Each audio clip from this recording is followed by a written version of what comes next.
the rivalry that rewired the road. It began as a quiet competition between two engineers, two minds determined to solve the same problem in completely different ways. Their ideas were bold, their methods clashing, their visions irreconcilable. What started as professional tension soon spiraled into a rivalry that would reshape an entire era of automotive engineering. Today, their story is told through legendary machines, breakthrough technologies, and innovations that became cornerstones of modern performance. But behind the achievements lies something far more human. Ambition, pride, obsession, and the relentless desire to outdo the person standing across the workshop floor. To understand how this rivalry rewired the road, we must return to the moment when both engineers were handed the same impossible task. The company wanted a new performance platform, lighter, faster, more efficient, capable of dominating markets that had begun slipping away. But they offered no detailed blueprint, no clear direction, just a challenge. Build something the world had never seen.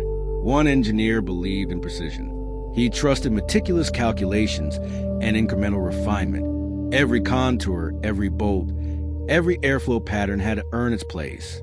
His cars were symphonies of balance, quiet brilliance shaped through discipline.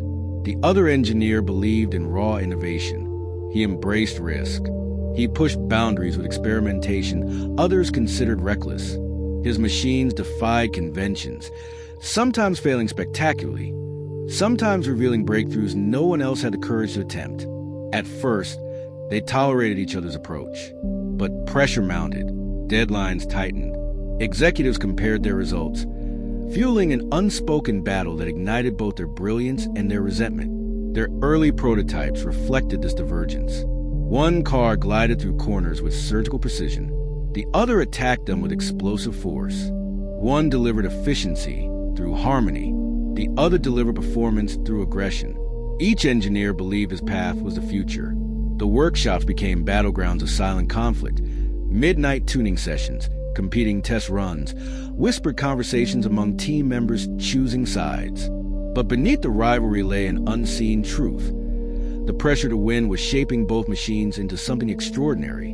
And soon, the world would witness how a competition between two stubborn visionaries transformed not just a company, but the very nature of performance cars. The rivalry intensified as both prototypes entered deeper stages of testing. What had begun as quiet tension now pulsed through every department of the company.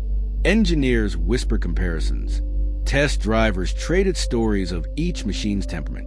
Executives monitored progress like spectators at a high-stakes duel. And at the center of it all stood two men, each convinced that the future of performance belonged to his philosophy alone. The precision-focused engineer unveiled his updated Model First. It carved through the test circuit with astonishing composure. Sensors recorded near-perfect balance across load transitions. Aero elements behaved exactly as predicted, pressing the chassis into the pavement with a steady, deliberate force. Every component moved in harmony, forming a machine that seemed to anticipate the road before even touching it. It wasn't loud or violent. It was controlled brilliance. The innovation-driven engineer refused to be overshadowed. He arrived with a prototype that looked unfinished. Raw edges, experimental materials, ducts carved in ways that confused even the aerodynamics team. But the moment it launched down the straight, disbelief spread through the observers. The car accelerated with ferocity, as if powered by equal parts combustion and defiance. Corners didn't slow it. They provoked it. Where the first machine danced, this one lunged. The company had never seen two performance visions so different and yet so compelling. Each prototype excelled in areas the other ignored. One embodied finesse. The other embodied audacity.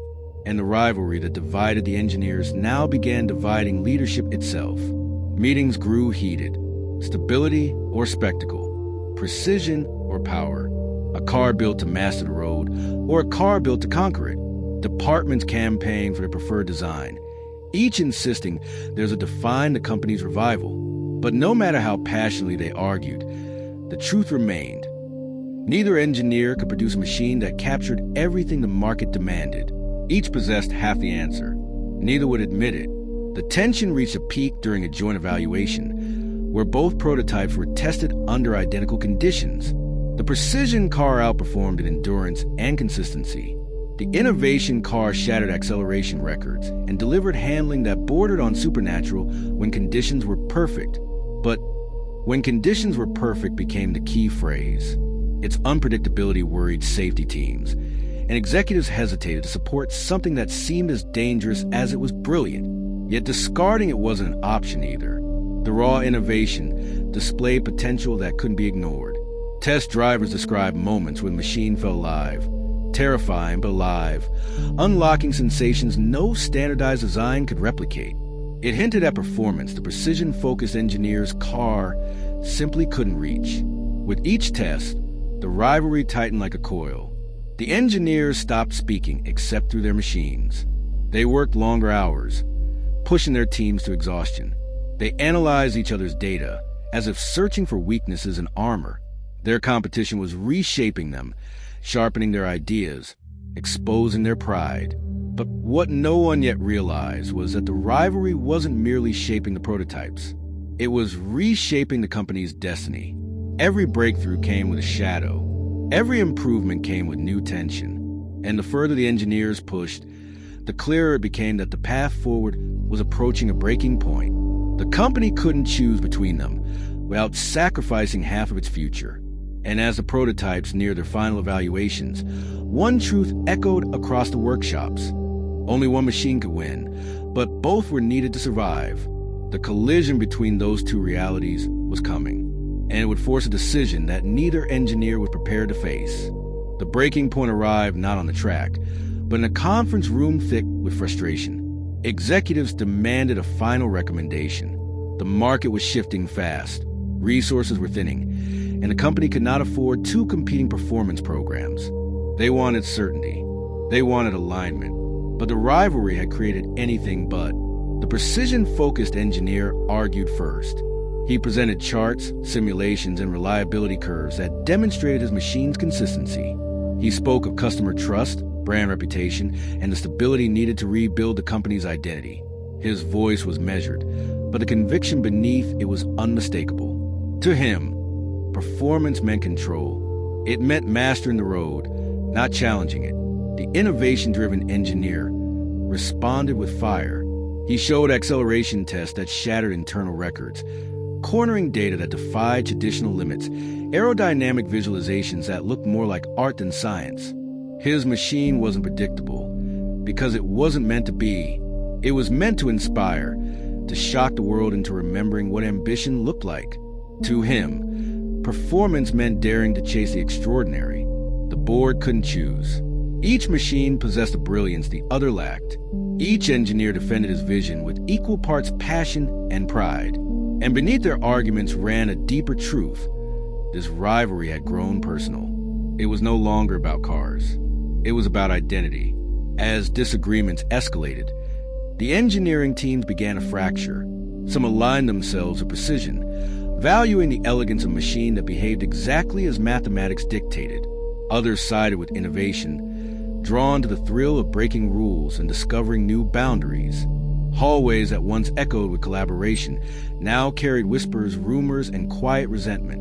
Meanwhile, the prototypes continued to evolve under relentless pressure. The precision machine became even more refined, lighter suspension components, recalibrated weight distribution, micro-adjusted aero surfaces. It flowed through corners with a grace engineers described as almost invisible. The innovation machine grew bolder. Its creator pushed new intake geometries, experimented with aggressive torque mapping, and reshaped the rear diffuser to squeeze every possible ounce of downforce from the turbulent air. It felt explosive, unpredictable, intoxicating. But cracks began appearing beneath the surface. The precision prototype, though brilliant, struggled to excite test drivers seeking emotional engagement. It performed flawlessly, but sometimes felt too composed, too quiet. The innovation prototype dazzled in bursts of brilliance, but its volatility worried safety auditors. It needed perfection to shine, and perfection is a fragile foundation. Despite these concerns, the rivalry pushed both machines further than either engineer could have achieved alone. Their battle forced innovation. It forced refinement. It forced each of them to confront the limitations of their own philosophies. Then the incident happened. During a late-night stress test, performed without formal approval, the innovation prototype suffered a catastrophic failure. A high-speed corner generated forces beyond what the experimental materials could withstand. The rear structure collapsed, sending the car spinning into a barrier. The driver survived, shaken but unharmed. The machine, however, was destroyed. The company erupted in chaos. Executives blamed recklessness. Engineers blamed insufficient resources. Critics inside the company seized a moment, claiming the project had always been doomed. The innovation-driven engineer stood alone in the wreckage of his creation, his dreams shattered, his methods under attack. But the precision-focused engineer, his longest rival, did something no one expected. He approached quietly, studied the ruined prototype, and saw not failure but potential. Beneath the wreck lay insights impossible to glean from simulations. Hidden within the damage were aerodynamic truths and structural lessons that could transform both machines. He realized something profound. Neither vision could succeed alone. The two approaches, precision and innovation, needed each other.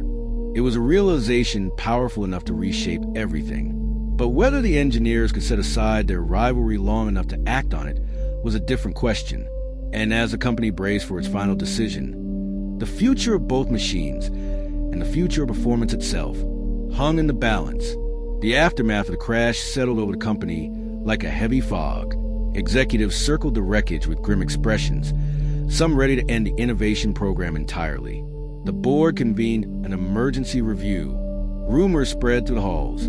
Accusation, speculation, fear. For many, the failure confirmed everything they'd argued from the beginning. The risk was too great, the vision too unstable. But in the quiet corners of the workshop, something unexpected was happening. The precision-focused engineer returned to the damaged prototype long after the formal inspections ended. He examined the shattered frame, tracing cracks and stress points with the same reverence others might reserve for ancient artifacts. And the more he studied, the more he understood what the crash had revealed. The failure wasn't meaningless destruction. It was a map, a diagram of forces his own machine would never experience. Forces that pointed to breakthroughs no wind tunnel could replicate. When the innovation-driven engineer arrived, expecting judgment or pity, he instead found his rival waiting with notes, sketches, and a proposition. Combine their visions, take the stability of precision, and merge it with the audacity of experimentation. Build not one machine or the other, but something entirely new, something that could carry the strengths of both philosophies without succumbing to their weaknesses. The proposal stunned him. For years, they had defined themselves through opposition. Each believed the other represented everything wrong with automotive engineering. But now, in the wake of failure, they saw each other clearly. Not enemies, but missing halves of the same idea. Their collaboration began in secrecy, away from the noise of boardrooms and the weight of expectations. They worked side by side for the first time, sharing data, debating solutions, challenging assumptions. The precision engineer introduced structural patterns that transformed the stability of high-low maneuvers.